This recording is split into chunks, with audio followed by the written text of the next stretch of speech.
Bienvenue pour cette nouvelle vidéo de tutoriel de Kitcopter. Cette fois-ci, je vais aborder un sujet qu'on ne peut pas trop éviter en maquette, c'est la pose des calques. Donc, de quoi est-ce qu'on va avoir besoin? D'une maquette qui a été vernie auparavant en brillant ou au moins satiné. Je vais avoir besoin d'une planche de décalque, d'une notice qui explique où les positionner, une paire de ciseaux fins, de quelques outils comme une lame de cutter, un pinceau, un cure-dent, un ou plusieurs cotons-tiges, un bol dans lequel je vais mettre de l'eau tiède ou chaude et des produits assouplissants pour les décalques. Alors, la première étape, ça va être de repérer les décalques à poser et d'utiliser mes petits ciseaux fins. Voilà, je les ai achetés dans un magasin d'électronique pour séparer les décalques de la planche.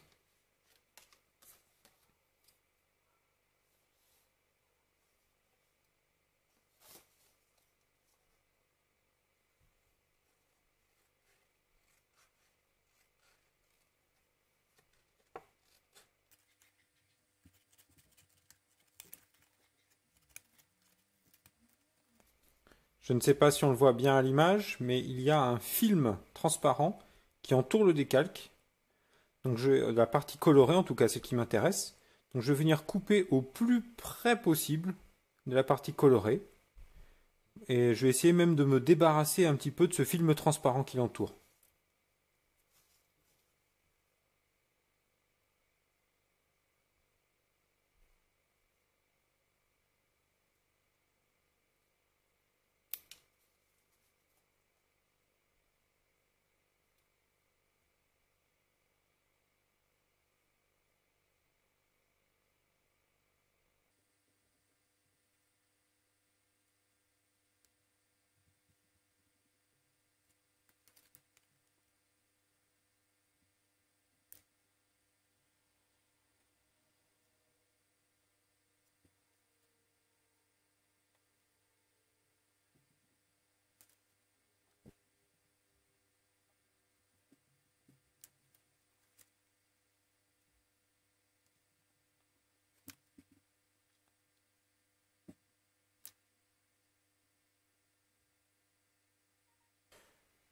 Une fois que j'ai une série de décalques prêtes à être utilisées, je vais verser mon eau chaude.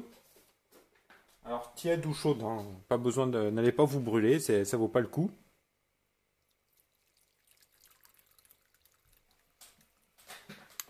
Maintenant que mon eau est prête, j'ai repéré l'endroit où je vais devoir poser mon premier décalque. Donc je vais ouvrir mes petites bouteilles de produits,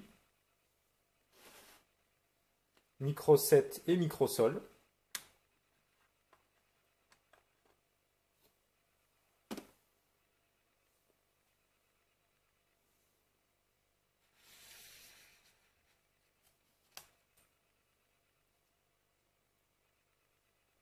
Voilà le premier, c'est parti. Je le trempe dans l'eau tiède, voire un peu chaude. Je laisse le papier bien s'imbiber d'eau. Pendant ce temps-là, je prends ma maquette. À l'endroit où je vais poser le décalque, je mets un petit peu de microsol. Pardon, de micro 7. Micro 7. C'est celui qui a l'écriture bleue sur le tube. C'est de l'eau chaude, ça va vite. Donc, je vais venir attraper mon décalque. Là, j'avais oublié de vous citer la pince Bruxelles tout à l'heure.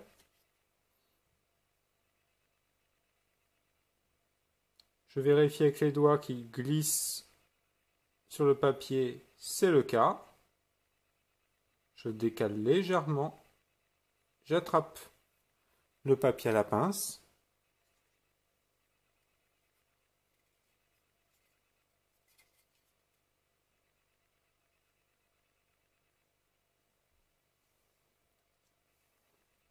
je fais glisser le décalque sur la maquette.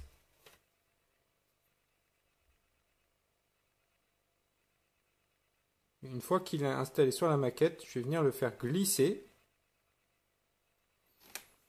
avec un cure-dent ou avec une petite lame.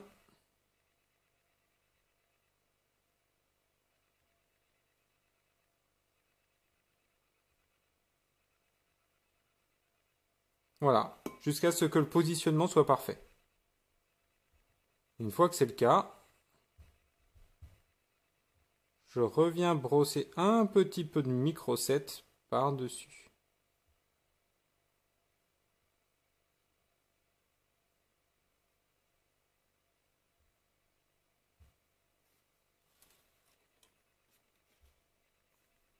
Et là, je prends un petit coton ou un coton-tige. Je vais venir appuyer par-dessus.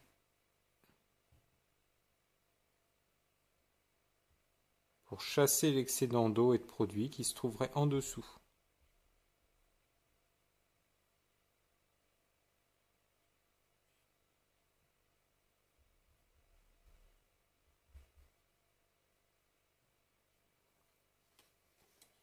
Une fois que ça c'est fait, il est placé, il devrait plutôt bien adhérer.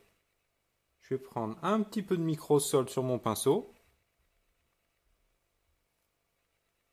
et je viens le passer par-dessus. Voilà, c'est ce deuxième produit qui doit vraiment venir assouplir le décalque de la façon la plus efficace possible. Et voilà pour le premier.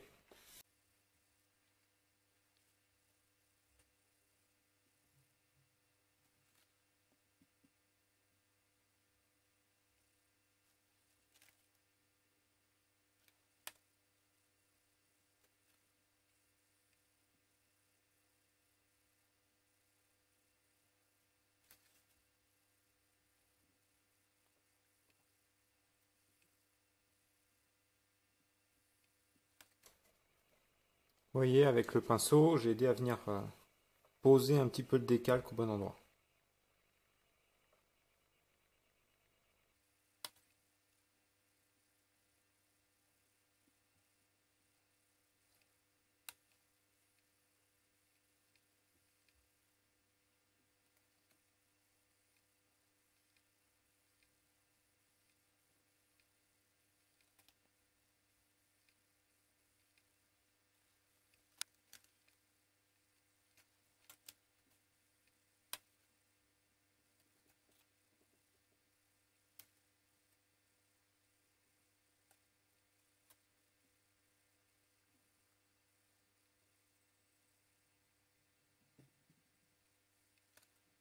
Voilà, j'ai fait exactement le genre d'erreur qui arrive quand on veut tout faire en même temps.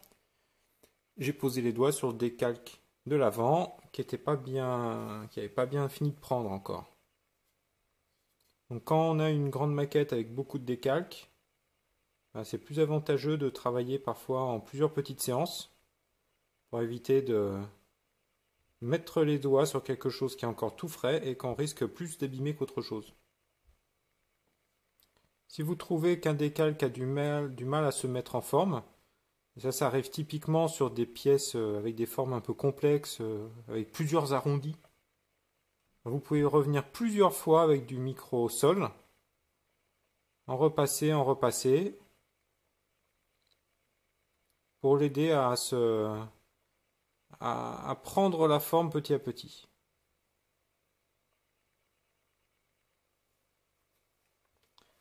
De la même façon, ce qu'on peut faire aussi, si on voit qu'il y a des plis qui ont du mal à passer, c'est prendre une lame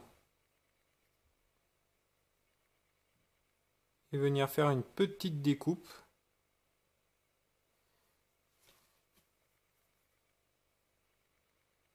qui va permettre au décalque de prendre la forme désirée.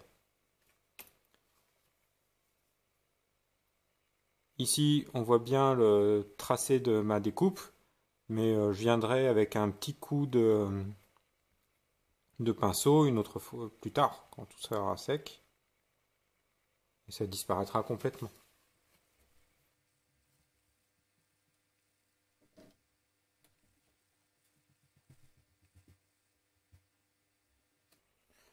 Avant de poser l'autre côté de la dérive, je vais laisser ce décalque-là bien prendre plusieurs heures, parce que sinon je ferai une catastrophe des bêtises en venant de l'autre côté, c'est certain.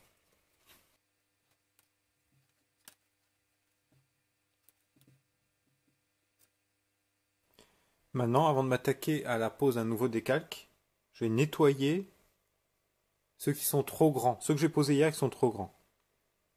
Par exemple, si vous regardez là sur la dérive, elle dépasse derrière, au-dessus et à l'avant. Donc je vais découper avec avec un cutter relativement récent tous ces bouts qui dépassent.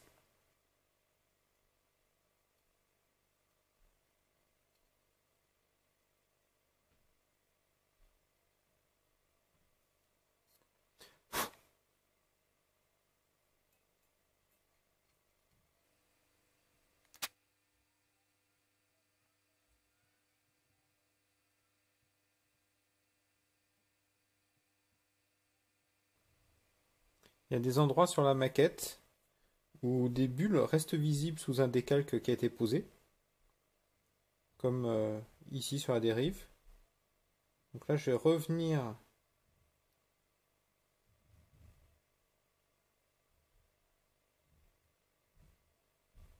avec une lame, inciser légèrement la partie en défaut. J'essaie de le faire sur une ligne de structure. Puis après, je reviens avec de l'assouplissant.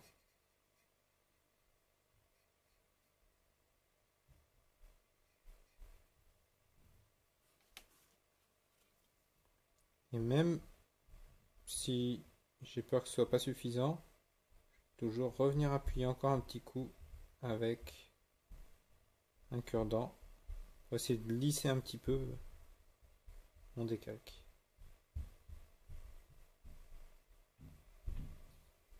Voilà le résultat. Bon, c'est chose d'assez simple. N'ayez pas peur en cours de pose des produits assouplissants. Vous pouvez voir certains décalques se plisser un petit peu. Après, ils vont bien se tendre. Et puis, si jamais ils ne sont pas totalement tendus, ben, un petit coup de lame de cutter dans le pli. À nouveau un petit coup d'assouplissant, voire même on appuie un petit peu avec un coton, pas un coton-tige, plutôt avec un cure-dent. Voilà, on y va doucement pour repousser et puis on arrive à avoir des choses propres. À bientôt!